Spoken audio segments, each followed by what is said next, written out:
नमस्कार, मेरा नाम है रितिका पैलेस और मैं राजकीय वरिष्ठ माध्यमिक पाठशाला ज्यूरी तहसील रामपुर डिस्ट्रिक्ट शिमला की छात्रा हूँ। आज मैं आप सभी को एक भयंकर महामारी के बारे में बताना चाहती हूँ और उसके उपलक्ष्य में अपने विचार प्रकट करना चाहती हूँ। आप सभी जानते ही हैं कि आज पूरे विश्व में एक भयंकर महामारी फैली हुई है। पूरा विश्व आज एक बहुत ही गंभीर परिस्थिति से गुजर रहा है। इस बीमारी की शुरुआत दिसंबर 2019 में चाइना के वुहान शहर से बताई जाती है, जिसे हम कोरोना वायरस और कोविड-19 के नाम से भी जानते हैं। तो अब हम बात करते हैं कि कोरोना वायरस है क्या या इसका लोगों पर क्या प्रभाव पड़ रहा है। तो कोरोना वायरस एक ऐसी भयंकर महामारी है जो एक व्यक्ति से दूसरे व्यक्ति में बहुत ही तेजी से जाती है। इसके अलावा कोरोना वायरस के लक्षण हैं जैसे जुखाम, सूखी खांसी, सांस लेने में तकलीफ, स्वाद एवं गंध का महसूस ना होना, शरीर का तापमान अचानक बहुत अधिक बढ़ जाना जिस कारण पूरा शरीर गर्म हो जाता है, बुखार होना परंतु उसके बावजूद भी ठंड महसूस होना। इसके अलावा यदि खांसी, जुखाम, सर दर्द 2 से 12 दिन के भीतर ठीक नहीं होता तो यह भी कोरोना वायरस के लक्षण बताए गए हैं। तो अब बात करते हैं कि कोरोना वायरस से बचने के क्या सुझाव हो सकते हैं या हम कोरोना वायरस से कैसे बच सकते हैं। तो डॉक्टर द्वारा हमें बताया गया है कि हमें मास्क का प्रयोग करना चाहिए, हमें समय समय पर अपने हाथ धोते रहने चाहिए, हमें सैनिटाइजर का प्रयोग करना चाहिए, लोगों से दूरी बनाए रखनी चाहिए, घर से ज़्यादा बाहर नहीं निकलना चाहिए। इसके अलावा हमें सोशल डिस्टेंसिंग के नियमों का पालन करना चाहिए। तो अब हम बात करते हैं कि कोरोना वायरस ने पूरे विश्व को किस प्रकार प्रभावित किया है।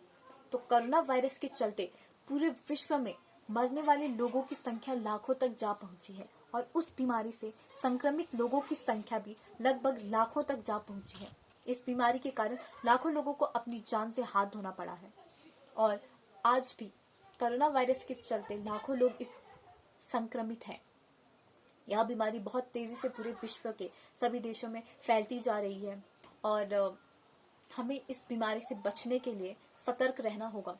आप देख सकते हैं कि कोरोना वायरस के चलते विश्व के लगभग सभी देशों में लॉकडाउन की स्थिति है, जिस कारण लोगों को अपना काम छोड़कर घरों पर ही बैठना पड़ रहा है और विद्यार्थियों को अपने स्कूल व कॉलेज छोड़कर घरों पर ही बैठना पड़ रहा है। तो अब हम बात करेंगे कि कोरोना वायरस ने भारत को कैसे प्रभावित किया है या भारत की अर्थव्यवस्था पर कोरोना वायरस का क्या प्रभाव पड़ा है। तो कोरोना वायरस के कारण चीन के उत्पादन में कमी आई है, जिसका असर भारत पर भी देखने को मिल रहा है।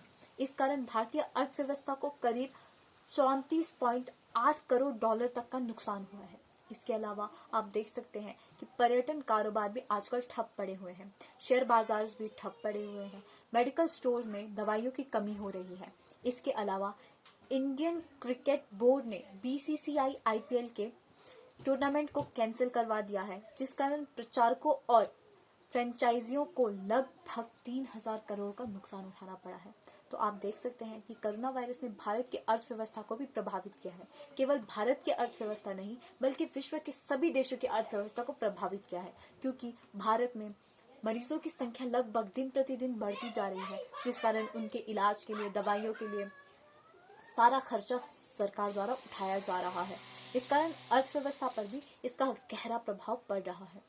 तो अब हम बात करते हैं कि हम घर में बैठे बैठे सरकार का सहयोग कैसे कर सकते हैं। तो देखिए, कोरोना वायरस के कारण लॉकडाउन की स्थिति है, तो यदि हमें कोरोना वायरस से बचना है तो हमें सरकार का सहयोग करना होगा। सरकार द्वारा दिए गए निर्देश एवं उद्देश्यों का हमें पालन करना चाहिए, क्योंकि यही अब हमारा एक कर्तव्य एवं उद्देश्य है। तो हम देखिए, यदि हम घर से बाहर नहीं निकलेंगे तो हम सुरक्षित रहेंगे। हमें लोगों से दूरी बनाए रखनी है, लोगों से हाथ नहीं मिलाना है और लोगों से दूरियां बनाए रखनी है, अर्थात सोशल डिस्टेंसिंग के नियमों का हमें पालन करना है। तो हम घर बैठे बैठे भी सरकार का सहयोग कर सकते हैं। तो अब मैं बात करती हूँ कि भारत में कोरोना वायरस से बचने के लिए क्या प्रावधान किए गए हैं। तो आप देख सकते हैं कि पूरे भारत में लॉकडाउन की स्थिति है, जिस कारण लोगों को घर से बाहर नहीं जाने दिया जा रहा। यदि किसी व्यक्ति को बहुत आवश्यक काम है तभी उसे घर से बाहर जाने दिया जा रहा है, परंतु उसके लिए भी उसके पास पास होना आवश्यक है, अर्थात उसे यदि किसी भी कार्य से घर से बाहर जाना है तो उसे एक पास बनाना पड़ेगा और यदि वो पास उस व्यक्ति के पास है तो उसे जाने दिया जाएगा। आप देख सकते हैं कि स्थान स्थान पर पुलिस कर्मियों को तैनात किया गया है। अब हम किन्नौर की बात ले लें तो किन्नौर के चौरा में भी आप देख सकते हैं कि पुलिसकर्मी तैनात किए गए हैं, उनके साथ एक डॉक्टर भी मौजूद है। अर्थात यदि कोई व्यक्ति बाहर से आ रहा है या किन्नौर से बाहर जा रहा है तो उस व्यक्ति के पास पहले तो पास चेक किया जा रहा है, उसके पश्चात उसकी पूरी गाड़ी को सैनिटाइज किया जा रहा है, उसके पश्चात डॉक्टर उस व्यक्ति की जांच पड़ताल करेगा। तो कोरोना वायरस से बचने के लिए कुछ इस प्रकार के प्रावधान किए गए हैं। इसके अलावा यदि कोई व्यक्ति बिना मास्क के घर से बाहर निकलता है तो उस पर भी जुर्माना लगाया जा रहा है। यदि कोई व्यक्ति बेवजह घर से बाहर जा रहा है तो उसके साथ भी सख्ती बरती जा रही है, उन्हें सजा दी जा रही है, जो कि आवश्यक भी है। यदि हमें लोगों को बचाना है तो सख्ती बरतना भी आवश्यक है। अब हम बात करते हैं भारत के बहादुर पुलिसकर्मी एवं डॉक्टरों की, जो अपनी जान जोखिम में डालकर हम सभी की रक्षा कर रहे हैं। तो अब ये हमारा भी फर्ज बनता है कि हम भी उनका सहयोग करें, बिना किसी काम के घर से बाहर ना निकले। यदि हमें कोई बहुत आवश्यक काम है तो अनुमति लेने के बाद ही हम घर से बाहर जाएं और मास्क का प्रयोग करें, सोशल डिस्टेंसिंग के सभी नियमों का पालन करें। तो अब मैं बात करती हूँ विद्यार्थियों की। तो आज हम सब घर में हैं, तो हमारे स्कूल कॉलेज सब बंद है। आप देख सकते हैं परीक्षाएं भी कुछ समय के लिए रद्द कर दी गई है जब तक लॉकडाउन की स्थिति है। तो हम हमारे समय को किस प्रकार उस समय का प्रयोग करें और अपने समय का सदुपयोग कैसे करें। तो विद्यार्थियों के लिए कुछ मैं सुझाव अपनी तरफ से देना चाहूँगी। तो देखिए, आप अपने इस समय को व्यर्थ ना करें, ये बहुत ही कीमती समय है जिसका हमें सदुपयोग करना है। तो हम एक काम कर सकते हैं, जैसे हम जिस सब्जेक्ट में कमज़ोर हैं या जो सब्जेक्ट हमें ज़्यादा अच्छे से समझ नहीं आता, अब हमें उस सब्जेक्ट को ज़्यादा टाइम देना चाहिए। क्योंकि देखिए, जब स्कूल टाइम होता है तो हमें हर सब्जेक्ट को समान समय देना होता है ताकि हम हर सब्जेक्ट को पढ़ सकें। परंतु अभी आप घर में हैं तो आपके पास बहुत समय है, तो इसलिए आप जिस सब्जेक्ट में कमज़ोर हैं उस सब्जेक्ट पर ज़्यादा ध्यान दीजिए और उस सब्जेक्ट को ज़्यादा अच्छा करिए, उस पर ज़्यादा फोकस बनाए रखिए। इसके अलावा विद्यार्थी अनअकैडमिक यूट्यूब चैनल एवं साइट्स पर भी कुछ अच्छी चीज़ें दी गई हैं, जैसे पढ़ाई के बारे में, तो आप वो सब भी देख सकते हैं। इसके अलावा बारजूज लर्निंग ऐप जो कि प्ले स्टोर पर भी मौजूद है, आप उसे इंस्टॉल कर सकते हैं। उसमें बहुत अच्छी अच्छी बातें बताई गई हैं, आप उसे पढ़ सकते हैं।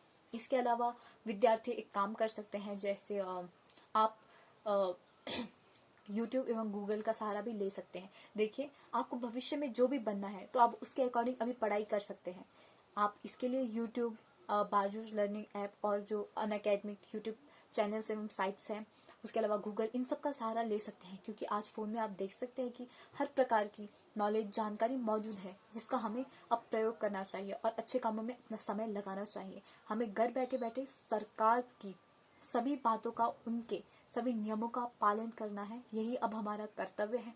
इसी वजह से हम कोरोना वायरस से लड़ सकते हैं एवं कोरोना वायरस को पूरे भारत ही नहीं बल्कि पूरे विश्व में जड़ से खत्म कर सकते हैं, जिसके लिए आवश्यक है कि हम सरकार का सहयोग करें, घर से बाहर ना निकले, सोशल डिस्टेंसिंग के नियमों का पालन करें और विद्यार्थी अपना ज़्यादा से ज़्यादा समय अभी पढ़ाई में लगा सकते हैं। क्योंकि अभी हमारे पास बहुत सारा समय है जो कि बहुत कीमती भी है, तो इसका हमें प्रयोग करना चाहिए और सरकार का सहयोग करना चाहिए सोशल डिस्टेंसिंग के नियमों का पालन करके। क्योंकि यह बीमारी सबसे ज़्यादा असर बुजुर्गों और बच्चों पर डालती है। यदि आप देखते हैं कि कोई भी व्यक्ति, किसी भी व्यक्ति को जुकाम है, सर दर्द है, बुखार है, तो उस व्यक्ति से दूरी बनाए रखें और उस व्यक्ति को जल्द से जल्द डॉक्टर के पास जाने का सुझाव दें।